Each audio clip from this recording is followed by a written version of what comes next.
you may not realize this, but I'm actually Colombian. I don't have an accent because maybe I have a good ear or I'm good at being a parrot. I don't know. So this is nonfiction.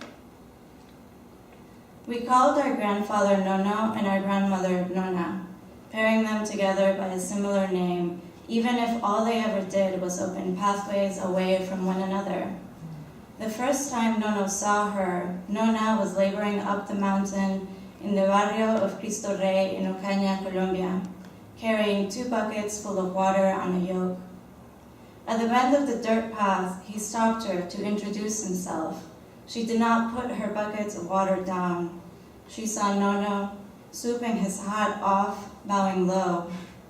On their wedding day, Nono cut flowers from Nona's childhood yard and handed them to her at the back door of her house. They ran secretly to the church. Nona's brother Moncho and his wife agreed to be witnesses to the clandestine act, but it was just the 4 of them in the spaciousness of the somber church. The rest of the seats were empty. High white candles burned like in a funeral. Nono was a curandero, a folk healer. He would have liked me to use the polite word, homeopath. In fact, that's what his business card said.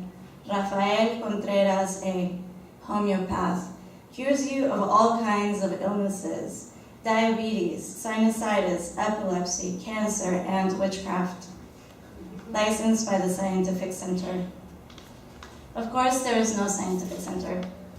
This may sound fantastical, but this all happened in Ocaña, a village where stucco handmade houses still stand with their thatched tiled roofs, where the ghost of a Spaniard is seen regularly riding on his ghost horse down the main street toward the old Franciscan church, where buried treasure is believed to exude supernatural light, and where brooms are kept upside down to ward off witches.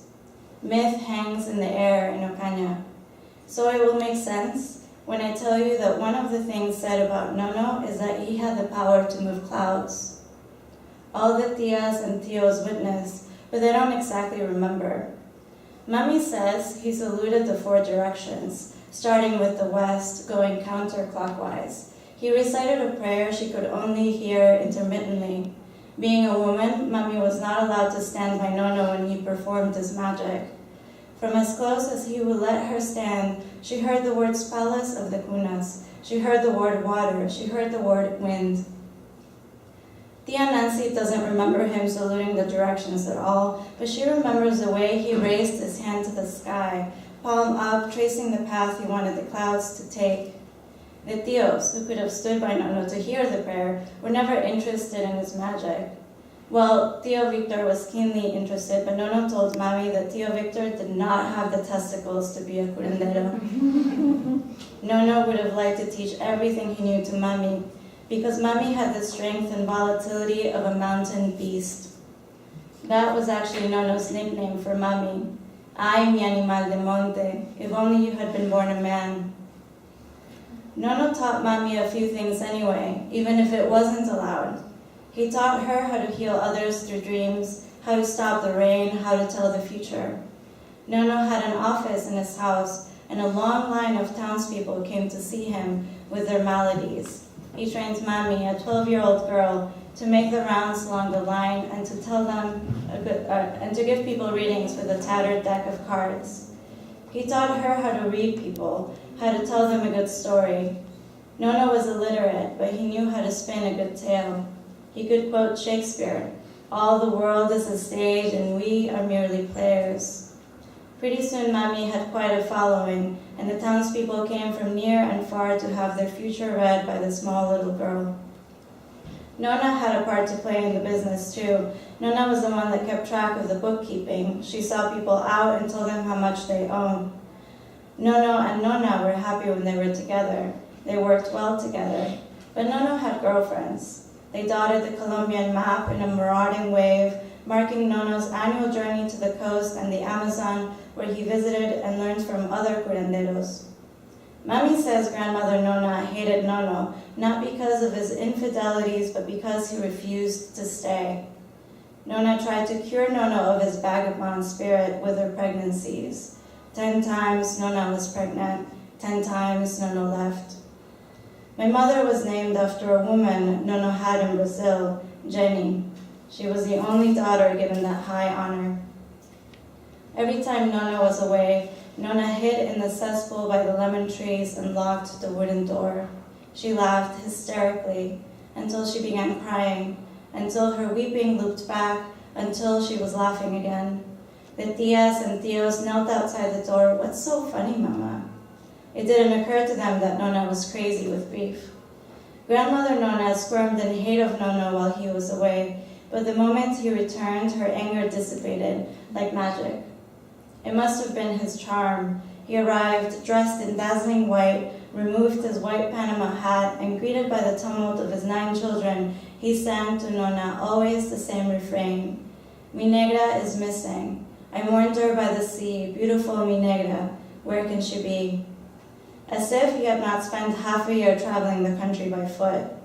How did they make up? No one really knows. The fact is that within hours of his arrival, while Nono tended to whatever strange animal he had brought back from his travels, Grandmother Nona could be found humming love songs in the kitchen. Mami remembers all the animals Nono brought home. Once, a lynx tied at the end of a leash, then a parrot on his shoulders, monkeys in wooden cages, armadillos under his arms, long lizards, an anaconda coiled in a great tin box. Nono said anacondas were harmless if they were fed well and frequently. I don't know whether Nona believed them, but the tias say Nona would never have dreamed of going against Nono's will, so the anaconda was allowed. The anaconda had olive, crackly, oily skin. It slithered around the house, sweeping dirt, leaving abstract maps. It was spotted in tan brown circles. Every 2 days, Nono fed the anaconda a chicken. After the feeding, the snake was slow and sleepy. Mami could see the little bulk that had been the chicken travel down the snake's body. The snake always slept in the daytime. The tias and tios sat upon its long, cushiony body in the hot afternoon, far away from its devil face and coiled, bony tail. They played cards for long hours, slapping their cards down on the floor, trying to keep track of the queens and kings. Then the ground moved. The cards slid past. When they looked down, they saw the snake's long, large muscle moving, sweeping them away. They screamed. They ran shivering, the feeling of the anaconda moving still on their skin. No one could sleep at night. The tias and tios woke up panting, imagining the slithering snake had made it into the locked room. They imagined the snake against their sheets. They feared for their lives. The next day, they sat again upon the snake. Of course, after a while, Nono ran out of chickens, so he let the snake loose on the hills of the forest behind their house. Nona always knew that Nono was trouble, but she was convinced that he could be changed. Tia Cecilia assured Nona was under a spell. When Nono died, Nona didn't cry. She didn't attend his funeral. The year he announced his own death in 1985, I was 1 year old. Nona told Nono, "I really hope you die." Nona and Nono lived separately in neighboring cities then. Nono told everyone he would be dead by the time the rain season began, and said his dying wish was that for Nona's forgiveness. But Nona would not even take his telephone call. All the tias and tios called Nona to try to make her reconsider, but Nona answered each one coldly, "I hope your father rots in hell." In Nona's defense, Nono was always announcing his own death. Nono used to call his children to his bedroom every time he caught a bad fever. "Children, line by the bed because I am going to give you my last blessing." Mami and all her 5 brothers and 3 sisters sniffled throughout the many years of that repeated scene. Each time they bowed their heads solemnly as Nono made a cross over their heads and whispered, "May God always be with you." But this time, Mami believed Nono was going to die because she had received a sign. A large black moth sneaked into our house. It came through the window above my crib, fluttering its wings along the hall, and then came to a rest on the bathroom sink. On the cool steel of the faucet, it opened its wings and then closed them. "Vete malagüero," Mami said. She fanned her hands at the black moth, trying to scare it. It rose to the ceiling, then perched in a corner, where it continued to open and close its black velveted wings. Mami paid for Nono's ticket to say goodbye to us in Bogota. Nono blessed the house he played with my 3-year-old sister, and then he stood before my crib. He watched me for long seconds, bouncing my arms and legs. After a while, he said, "Thank God, the good genes have been passed down." Mami laughed at what she thought was a joke, but Nono picked me up and then whispered long things in my ear. Mami watched and waited. When it was over, she asked what he was saying, but Nono would not tell her. "Don't worry, mi animal de monte. I am only passing my secrets down." Secrets, which are lost in my young memory, which I try to remember. In my family, things are carried down by blood. Stories travel up and down, lives splay out and contract like accordions. Mami and Nono goaded each other.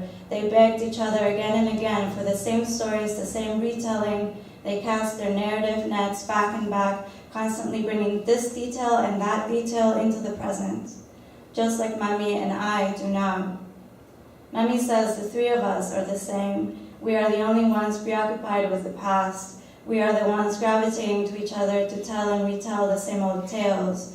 We are addicted to the captive audience, the well-turned plot, the subtle pulling of the strings. The night Nona died, just as the rain season was beginning, Nona dreamt that Nono came to her dressed in white and made love to her on her bed. It was not their matrimonial bed. That one she had taken to an hechicera, an old woman who lived in the forest, who helped bring Nono back each time he abandoned grandmother Nona. One time, when the old woman's magic did not bring Nono back, Nona took the matrimonial bed out to the wild mountains and left it for the beasts and elements to tear apart. She had hoped the same thing would happen to their relationship, but Nono returned soon after, and Nona got pregnant once again. In Nona's dream, after the throes of love, she lay quiet in Nono's arms. Then Nono said, "The only thing I want, Erlinda, is for your forgiveness so I can have peace." Drunk with power, Nona denied him. And when Nona woke up, she found there was soil all over her sheets and mud in her underwear. That's how Nona knew her estranged husband had died.